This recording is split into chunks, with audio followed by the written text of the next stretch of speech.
Mga kapuso, wala pa rin bagyo o low pressure area sa loob o labas ng Philippine Area of Responsibility.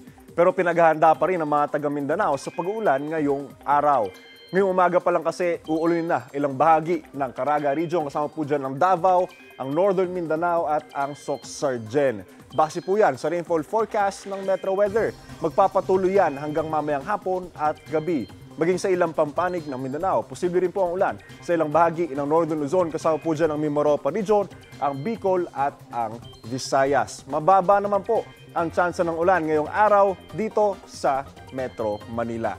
Nakataas pa rin po hanggang alas 7 ng umaga ang rainfall advisory sa Agusan Provinces, kasama dyan ang Surigao del Sur, Davao Occidental at Davao Oriental ayon sa Pag-asa. Pinaalerto mga residente sa gitna ng pag-uulan doon dulot ng easterlies na nakakasagabal po dito sa silang bahagi ng ating bansa.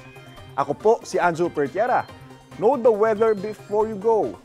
Para mark safe lagi, mga kapuso.